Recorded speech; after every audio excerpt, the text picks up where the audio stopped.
Frog hunting's best at night. That's what he told me. The swamp is alive after dark, he said. The croaks, the rustles, the whispers of the water. But he never told me about the other things. The things that don't belong. The things that wait. You're gonna love it, man. Just you, the frogs, and the moonlight. Nothing else out there. Well, almost nothing. That's what he said, almost nothing. I should have asked what he meant, but I didn't. I just grabbed my flashlight and followed him into the swamp. Keep your light low. Frogs don't like it bright, and neither do the other things. The other things. He said it so casually, like it was nothing, like it was normal. But it wasn't. Nothing about that night was normal. You hear that? That's a bullfrog. Big one, over there, by the water. I followed his voice, my boots sinking into the mud. The air was thick, wet, and heavy. The kind of air that makes you feel like you're drowning, even when you're standing still. Shh, don't move. There's something else. I froze. My flashlight flickered, and for a moment the swamp went dark. When the light came back, I saw it. Just for a second, something moving in the water. Something big. Don't look at it, just keep walking. But I couldn't help it. I looked, and it looked back. Two glowing eyes just above the surface of the water. Then they were gone. I told you not to look. Now it knows you're here. Knows I'm here. What does that mean? What is it? Doesn't matter, just keep moving, and whatever you do, don't stop. We kept walking, deeper into the swamp. The croaks grew louder, but they didn't sound like frogs anymore. They sounded like voices, whispering, laughing. Don't listen to them. They're not real. Not real? They sounded real enough to me, but I didn't say anything. I just kept walking, my heart pounding in my chest. Almost there, just a little further. The swamp seemed to close in around us. The trees twisted and bent, their branches reaching out like claws. The water bubbled and hissed, and the air smelled like rot. Here, this is the spot. He stopped by a small clearing, the ground covered in moss and dead leaves. The moonlight filtered through the trees, casting strange shadows on the ground. Now we wait. Wait? For what? For them, the frogs. They'll come. Just be patient. We sat there in silence, the swamp alive around us. The croaks grew louder, closer. But they still didn't sound like frogs. They sounded like words, like names. Don't listen, they're trying to trick you.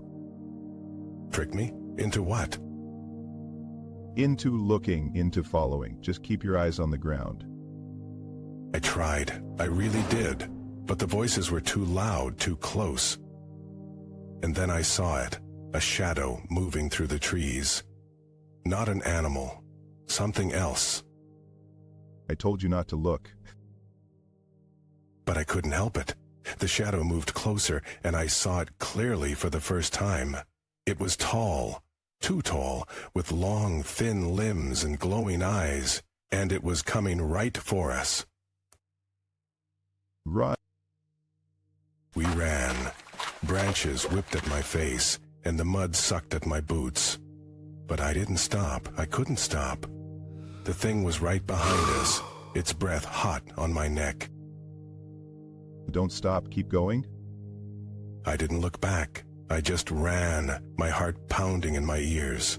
The swamp seemed to stretch on forever, the trees closing in around us, and then, suddenly we were out. The trees thinned, and the ground grew solid under my feet. We're safe, for now.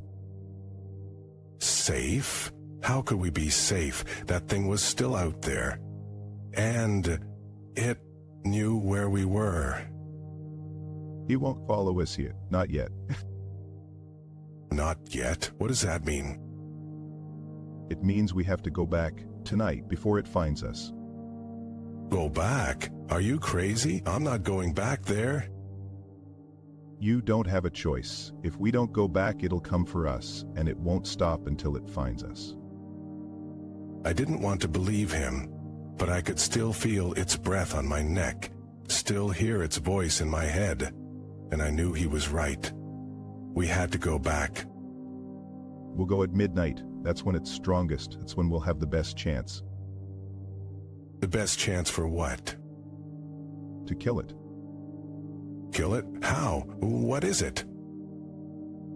It doesn't matter what it is. All that matters is that it dies, and we're the only ones who can do it.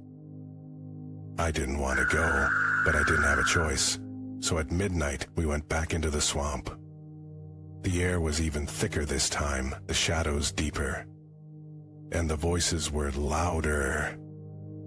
Stay close, and whatever you do, don't look at it. We moved through the swamp, the moonlight barely piercing the trees. The croaks grew louder, the voices clearer. And then, I saw it.